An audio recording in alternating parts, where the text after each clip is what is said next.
Welcome students of class 8. Have a nice day today. Let us start with subject science. In science, we studied in previous lecture chapter light. ठीक है, chapter light हमने chapter 16 देख रहे हैं, light, which is very important chapter. And we studied about laws of reflection, जिसमें कि हमने laws of reflection देखा था. लॉज ऑफ रिफ्लेक्शन के फर्स्ट रूल हमने कल पढ़ा था, that is angle of incidence is always equal to the angle of reflection. ठीक है, एंगल ऑफ इंसिडेंस जो है एंगल ऑफ रिफ्लेक्शन के हमेशा बराबर होता है. ये लॉज ऑफ रिफ्लेक्शन का पहला रूल, फर्स्ट रूल है, जो कि ऑलवेज लाइट में ये फॉलो होता है, प्रकाश में ये हमेशा फॉलो होता है. अब सेकेंड रूल आज हम देखते हैं. Now start. Page number 201 with NCERT book. When the whole sheet of paper is spread on a table, sheet of paper जब टेबल पे, whole sheet of paper is spread मतलब फैला होता है, इट रिप्रेजेंट्स वन प्लेन, तो वो जो एक प्लेन के बराबर है, that is plane. The incident ray, कल आपको इंसिडेंट रे, नॉर्मल पॉइंट और रिफ्लेक्टेड रे, ये तीनों के बारे में बताया गया था, और आप इस फिगर में देख भी रहे हैं.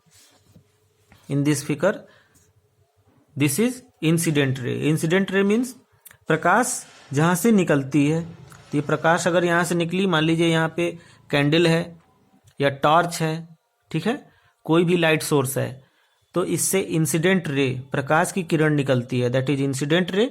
और प्लेन मिरर पे स्ट्राइक टकराने के बाद फिर उसका डायरेक्शन क्या होता है, चेंज होता है, that is reflected ray. That is reflected ray. ठीक है ना, यहाँ पे रिफ्लेक्शन हो रहा है, that is reflected ray. And this is normal, जो मिडिल पॉइंट है जहां पे रिफ्लेक्शन, जिस पॉइंट पे रिफ्लेक्शन, पॉइंट ऑफ रिफ्लेक्शन जहां पे होता है, ये this is the point of reflection. ठीक है, तो यहाँ पे नॉर्मल पोजीशन होता है. ये जो एंगल है, एंगल आई है, and this is the angle R. by the reflection this is angle R, and by the incident ray this is angle I from the normal position. normal position से यहाँ तक, और angle R from this to this. ठीक है, तो कल आपको बताया गया था एंगल I और एंगल R बराबर होगा. अगर ये 30 होगा तो ये भी 30, अगर ये 50 होगा तो ये भी 50. और जो थर्ड रूल है वो ये है कि incident ray, normal position and reflected ray, ये तीनों जो है एक सिंगल पॉइंट पे हमेशा ऑलवेज मिलते हैं. तीनों जो है ये एक सिंगल पॉइंट पे, जिसको हम कहते हैं point of reflection.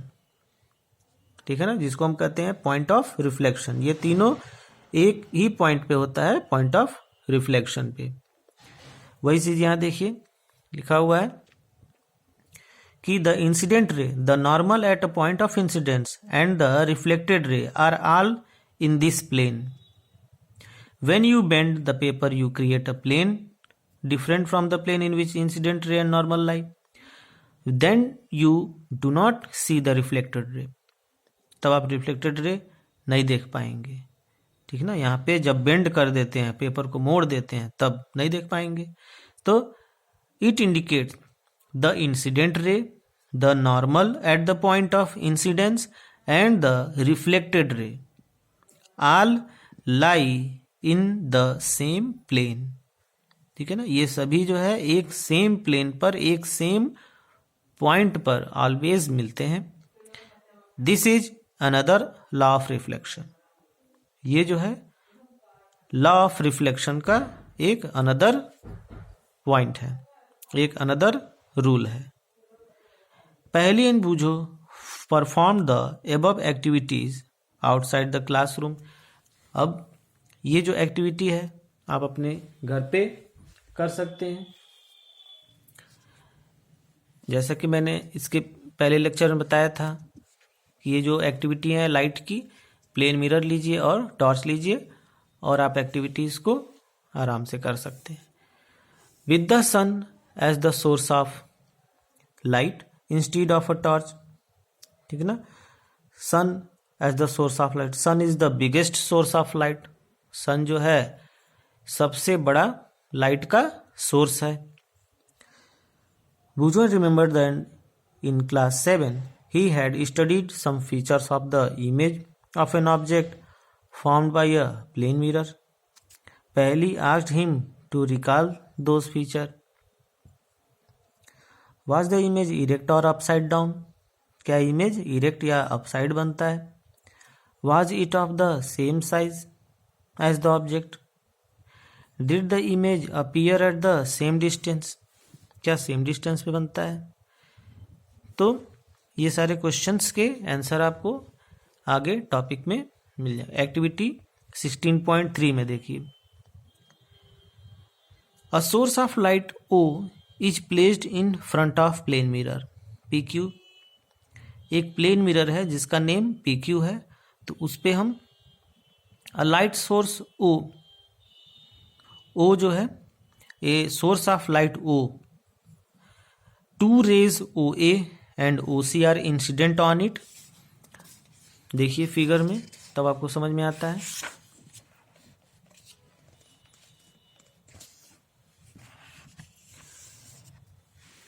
This is a mirror, this is a plane mirror that is name PQ and this is source of light. यहाँ source of light candle, torch, कुछ भी हो सकता है। O जिसका नेम O है, यहाँ पे जब लाइट इंसिडेंट हो रही है, ठीक है, तो लाइट जो इंसिडेंट हो रही है फिर वो रिफ्लेक्ट हो रही है।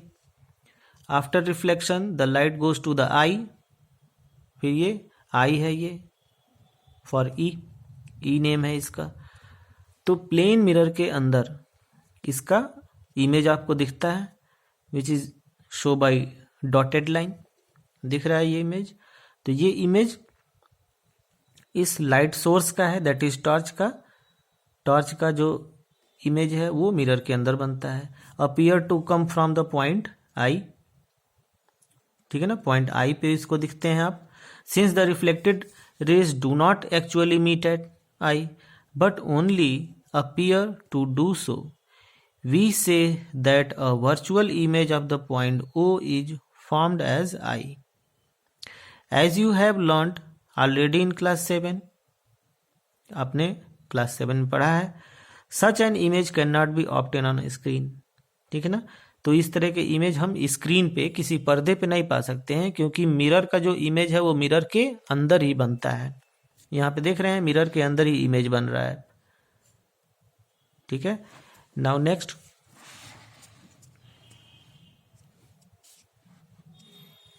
you may recall that an image formed by mirror, the left of the object appears on the right and the right appears left। और ये भी आपको मालूम है, पढ़ा है आपने इसके पहले, क्लास 7 में भी पढ़ा है कि राइट जो है लेफ्ट की तरह शो करता है और लेफ्ट साइड जो है राइट शो करता है in the mirror. This is known as lateral inversion, इसको हम कहते हैं लैटरल इन्वर्जन, ठीक है। Now see next topic, regular and diffused reflection. This is very easy topic. Regular और डिफ्यूज्ड रिफ्लेक्शन क्या होता है? देखिए स्टूडेंट्स, बाय द फिगर आपको जल्दी समझ में आएगा। Parallel rays incident on the an irregular surface. ये सरफेस क्या है? इरेगुलर सरफेस है, ठीक है, मतलब सरफेस खुरदुरा है, टेढ़ा मेढ़ा है, ठीक है। तो जो सरफेस खुरदुरा है, रफ सरफेस है, उस पर ये इंसिडेंट रे आ रही है, पैरेलल रेज, कई सारी रेज आ रही हैं इंसिडेंट रे। तो ये इंसिडेंट रे रिफ्लेक्शन के बाद क्या होती हैं? स्कैटर्ड हो जाती हैं, फैल जाती हैं। कोई रेज उधर जाती है, कोई रेज इधर जाती है, कोई रेज दूसरे डायरेक्शन में, ये रेज जो है इधर डायरेक्शन में। तो ये रेज क्या हो गई? डिफ्यूज्ड हो गई तो इसी को कहा जाता है डिफ्यूज रिफ्लेक्शन। ये रिफ्लेक्शन क्या है? Diffuse reflection. When all the parallel rays reflected from a rough irregular surface, this is known as diffuse और इरेगुलर रिफ्लेक्शन। ठीक है ना, इसका नाम है इरेगुलर रिफ्लेक्शन या diffuse reflection. And in other hand, when the reflection from a smooth surface like that on mirror, और जब जो है रिफ्लेक्शन स्मूथ सरफेस होता है जैसे कि प्लेन मिरर है, दैट इज रेगुलर रिफ्लेक्शन। तो उसको हम क्या कहेंगे? Regular reflection. See in figure, ये फिगर क्या है? प्लेन मिरर है। ठीक है ना, ये सरफेस रफ नहीं है, ये प्लेन मिरर है। तो प्लेन मिरर पे जब इंसिडेंट रे आती है तो रिफ्लेक्शन बहुत ही एकदम स्ट्रेट लाइन में होता है। This is reflected ray. ये सभी रेज फिर पैरेलल ही रिफ्लेक्ट हो जाती हैं। तो these raise are reflected ray which is regular reflection, जो कि इसको हम कहेंगे रेगुलर रिफ्लेक्शन। ठीक है, यहाँ पे रेस जो है स्कैटर्ड नहीं होती हैं, एक बराबर जैसे पैरेलल साइड में आती, पैरेलल वे में आती हैं, वैसे ही पैरेलल वे में रिफ्लेक्ट भी हो जाती हैं। तो ये आपने देखा डिफरेंस दोनों के बीच में, the diffuse reflection and the regular reflection. So students, आज के लिए इतना ही। I hope you better understand. अगर एक बार में नहीं समझ में आता है दोबारा वीडियो देखिए। So thanks for watch the video.